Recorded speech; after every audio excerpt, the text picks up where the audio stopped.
ஏன்டா இன்னும் ஆரம்பிக்கவே இல்ல, அதுக்குள்ளாரியே அக்கௌண்ட்டை சஸ்பெண்ட் பண்ணுவீங்களாடா? அண்ணன் தான் வந்து போராளிலேயே மெயின் போராளி அண்ணன் தான். அண்ணன் வந்து ஜென்ஜின்னு சொல்றப்ப தான் நமக்கு மனசு வலிக்கும். ஏன்னா அண்ணன் அரெஸ்ட் பண்ணும்போது தான் குழந்தையோட வர்றாரு. தமிழ்நாட்டில் இருக்கிற அனைத்து அரசியல் கட்சிகளையும் கேட்டுக்கொள்வது ஒரு கட்சியை தவிர, ஒரே ஒரு கட்சியை தவிர எந்த கட்சியும் அது உங்களுக்கே தெரியும். அந்த கட்சிக்கு நான் அழைப்பு கொடுக்க தயாரா இல்ல, அது வேஸ்ட். உங்க 200 ரூபா வந்துருங்க, உங்க 200 ரூபா வந்துரும் இன்னைக்கு, கவலைப்படாதீங்க. லட்சக்கணக்கா 400 ரூபாய கொடுத்துடலாம், விடுங்க. ஆனால் உங்களை அடிச்சுக்க முடியாது ஜி. சொல்றாங்க என்ன அடி சிங்கிறீங்களே. முத்தரசனுடைய பேச்சை வந்து ஏத்துக்க முடியாத ஒண்ணு. இன்னும் அவர் திமுகவோட உடன்பிறப்பாவே இருக்காரு. சிபிஎம் கொள்கை அவர்கிட்ட இல்ல. ஏன் 5 வருஷமா இவங்க என்ன பண்ணிருந்தாங்க நீட்டுக்கு? 5 வருஷமா நீங்க கேள்வி கேட்க வேண்டியதுதானே?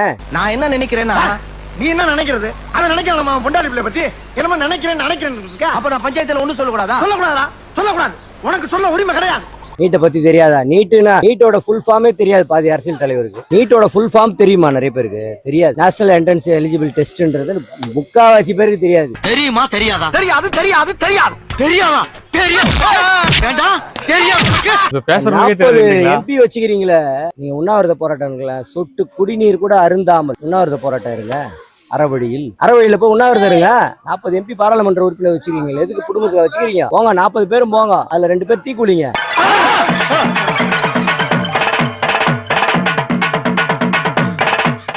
அதுல 2 பேர் தீக்குளிங்க. தப்பே கிடையாது. தொண்டர் தான் தீக்குளிக்குமா? எவ்வளவு அனுபவிச்சிருப்பீங்க, எவ்வளவு சலுகைகள் எல்லாம் கிடைச்சிருக்கும் உங்களுக்கு, எவ்வளவு சொத்து கோடிக்கணக்கில் சேர்த்திருப்பீங்க.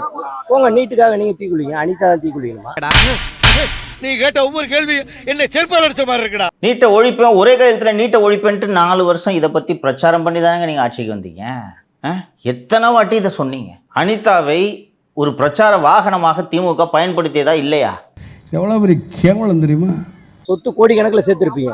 போங்க, நீட்டுக்காக நீங்க தீக்குளிங்க. அனிதா தான் தீக்குளிக்கணுமா?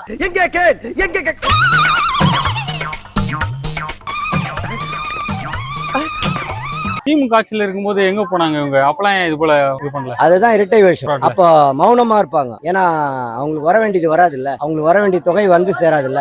இந்த கோவன் ஒருத்தர் பாட்டு பாடி தப்படிச்சிட்டு இருந்தாரு, 3 டாஸ்மாகை மூடுன்னு. எப்போ? அண்ணா திமுக ஆட்சியில். திமுக ஆட்சியில் 5 வருஷம் அந்த ஆளை காணவே காணும். உன் பேண்ட் ஷர்ட் கட்டிட்டு அவ சேர வாங்கி கட்டிக்கடா. 9 பையன் எங்க போனார் அந்த கோவன்? ஏன்னு சொல்லணும், சில பேர் அரசியல் அவர் இடதுசாரி சிந்தனை கொண்டவர் அண்ணா திமுக ஆட்சியில் துள்ளிக்கிட்டு இருந்தாரு. ஏன் திமுக ஆட்சியில் பொத்திட்டு இருந்தாரு?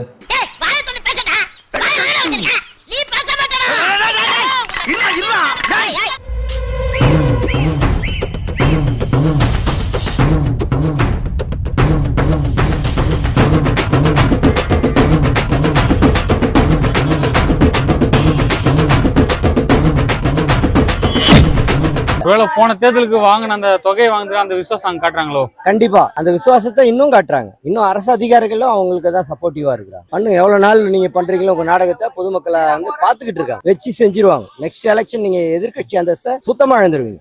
நீங்க தற்குறின்னு சொன்னீங்களே, அவங்க தான் உங்களோட அரசியல் வாழ்க்கையே ஒரு கேள்விக்குறி ஆக்கி இருக்கிறாங்க. கேள்விக்குறி ஆக்கிட்டாங்க, இன்னமும் ஆக்க போறாங்க. ஆனா டிவிக்கு மட்டும் தீண்டத்தகாத கட்சின்னு சொல்றதுக்கு என்ன காரணம்? ஏன் தீண்டத்தகாத கட்சின்னு சொல்றாரு? ஏன்னா தீண்டத்தகாத கட்சின்றது அது தவறான ஒரு வார்த்தை. இதுல வேற அம்மா மேல சத்தியம் ஜாதி. எல்லாரையும் சமமா பார்க்கணும். சோசியலிசம் பேசுற நீங்க வந்து டிவிக்கு வந்து தீண்டத்தகாத கட்சின்றது ஏத்துக்க முடியாத ஒண்ணு.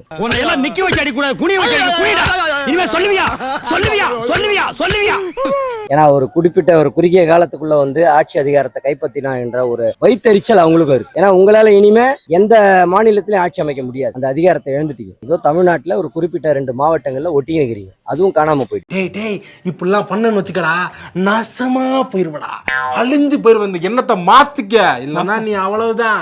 நடிகை சனம் செட்டி ஆளுங்கட்சிக்கு ஆதரவா பேசிட்டாங்களா அப்படின்னா பெருசாலாம் இல்ல. என்ன கேட்டாங்கன்னா, யார் ஸ்டூடெண்ட், யார் கட்சி சாராதவங்க, யார் யார் வந்து நியூட்ரலா இருக்கிறவங்க அப்படிங்கிறத பிரிச்சு காமிச்சாங்க. ஏன்னா அஜெண்டா காண்டி இங்க ஒரு 10 பேர் உட்காந்துருக்காங்க. மற்றபடி இங்க இருக்கிற அத்தனை பேருமே உணர்வாளர்கள் அப்படிங்கிற விஷயத்த ரொம்ப தெளிவா அவங்க வந்து ரிஜிஸ்டர் பண்ணாங்க.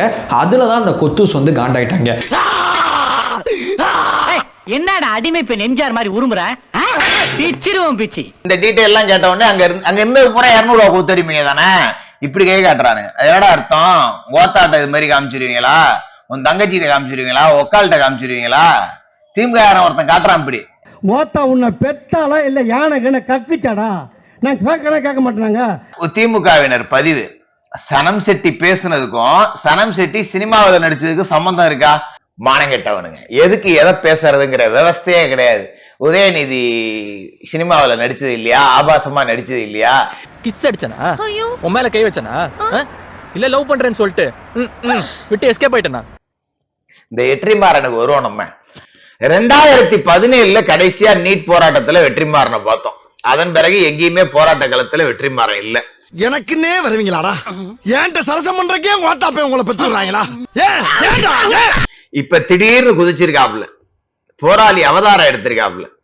நீட்டை நாங்க ரத்து செஞ்சிருவோம், நீட்டை ரத்து செய்யறதுக்கு தான் நாங்க ஆட்சியிலேயே நொட்டுறோம், இதெல்லாம் பேசுனது திமுக காரன். அங்க எதிர்த்து பேசுறதுக்கு துப்பு இல்ல. 2 மாசத்துக்கு முன்னாடி வந்த அரசை கூப்பிட்டு வந்துட்டு நாங்க நீட்டை ஐயோ நீட்டுன்னு நீட்டி முழகிட்டு இருக்கீங்க. ராமாதான் ஏன் ஐயா விட்டு விட்டீர்கள்? நான் எங்கடா விட்டேன்? இனிமேல் தான் விட போறேன். அப்படி எவ்வளவு வேண்டா காசு வாங்குறீங்க நீங்க? அப்படி திமுக உங்களுக்கு என்ன வேண்டாப்பா செஞ்சான்? மேடம், ஆட்சிக்கு வந்து 3 மாசத்துல இவ்வளவு கடுமையா இந்த அரசை விமர்சிக்கிறீங்க. கடந்த 5 வருஷமா நாங்க ஆட்சிக்கு வந்தோட நீட்டை ஒழிச்சிருவோம்னு சொன்னேன். வடக்காட்டு அரசை ஏன் பேச மாட்டீங்க? உதயநிதியால முடியாதத ஆனால் மாநாடு முடிந்த சிறிது நேரத்தில் நீட் எதிர்ப்பு அஞ்சல் அட்டைகள் காற்றில் பறந்தன. வேற ரகசியம் ஒண்ணும் இல்ல. இப்பொழுது அனிதாவோட பெயர்ல இந்த அரங்கத்தை அமைத்திருக்கிறோம் என்றால் அந்த அரங்கத்தையும் அந்த பெயரையும் நீங்க எப்போ பார்க்கும் பொழுதும் அந்த நீட் தேர்வு ரத்து தான் உங்களுடைய மனதிற்கு நினைவு வர வேண்டும். அது மட்டும் இல்லாமல் சார், சேலத்தில் வந்து திரு அம்பேத்கர் அவர்களுடைய திருவுருவ சிலை கால் மேலே கால் போட்டு இருக்கான்.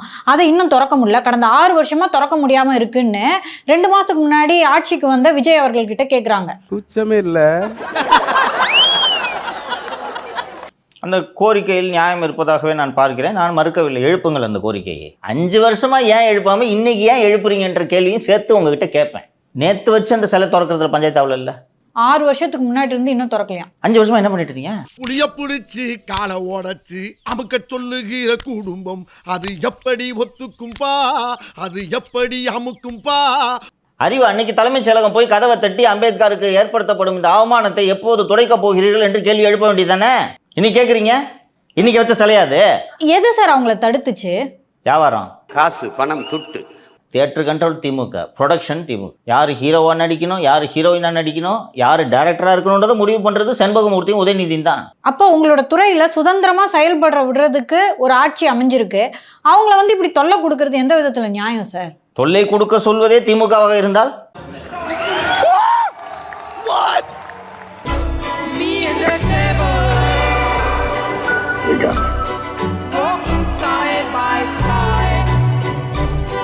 அதுவும் பேன் நீட்டுன்னு பேச வந்துட்டு திரு அமீர் அவர்கள் வயிறு எறிகிறாரு விஜய் முதலமைச்சரா இருக்காருன்னு. முன்பு போல போதை மருந்து வியாபாரம் செய்வதற்கு சுதந்திரம் இல்லை அல்லவா?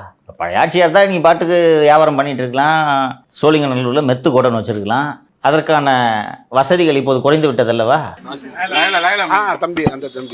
அந்த தம்பிக்கு நான் நினைவுபடுத்த விரும்புகிறேன். தம்பி மணி, சர்க்கார் படம் வந்தது இல்லையா? அப்போ நடிகர் விஜய்க்கு எதிர்ப்பு இருந்தது இல்லையா? அப்போ முதல் ஆளாக ஆதரவாக நின்னவே நான். அப்போ நீங்கள் எந்த ஸ்கூலில் படிச்சுட்டு இருந்தீங்க?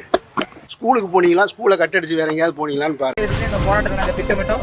காவல்துறையினுடைய மிரட்டல்களாலும் ஒரு சில அத்துமீறல்களாலும் இந்த போதிய அளவு கூட்டத்தை திரட்ட முடியவில்லை. இருந்தாலும் 30 மாணவர்களை கையில் வைத்துக் கொண்டு கடலுக்குள்ளே இறங்கி எங்களுடைய உயிரை தியாகம் செய்யும் வகையில் இந்த போராட்டத்தை நாங்கள் ஈடுபட்டிருக்கிறோம். ஏனென்றால் நாங்கள் உயிர் வாழ்வதற்கு காரணமாக இருக்கின்ற விவசாயத்திற்கு எங்கள் உயிரை கொடுத்தாவது விவசாயத்தை காக்க வேண்டும் என்பதற்காக இந்த போராட்ட களத்திலே நாங்கள் ஈடுபட்டிருக்கிறோம். எங்கள் போராட்டம் தொடர்ச்சியாக தொடரும். இன்னும் அபாயகரமான போராட்டத்தை எல்லாம் நாங்கள் கையில் எடுப்போம். திரு ஜேம்ஸ் வசந்தன் அதில் வந்து கலந்துக்கிட்டு சொல்கிறாரு, தமிழ்நாடு வந்து அறிவார்ந்த சமூகம் அப்படிலாம் சொல்லாதீங்க. அதெல்லாம் இப்போ வந்து தெரு தாண்டி போய் பாருங்க, எல்லாம் தேட்டரில் இருக்காங்க அப்படின்றாங்க. அப்போ ஒரு திருட்டு குடும்பத்துக்கு ஓட்டு போட்டு ஜெயிக்க வச்சா அவன் அறிவாளி இல்லையா? ஊரை அடிச்சு ஒலையில போற ஒரு குடும்பத்தை திருப்பி கொண்டு வந்து ஆட்சியில உட்கார வச்சா அவன் அறிவாளி. டேய், ஜனக காசை திருடாதரா, ஊழல ஒழிடா என்று புதிதாக ஒருவனை ஆட்சியில் அமர வைத்தா அவன் பூரா ஒரே நாள் முட்டாளாகி விட்டானா? இப்ப நான் வாசிக்கிறேன் பாரு.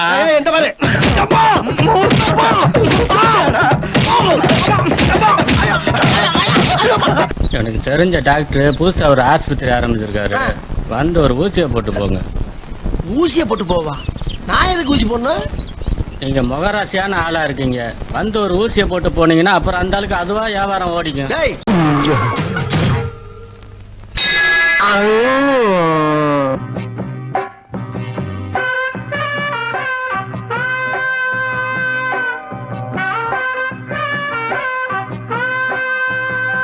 டப்பா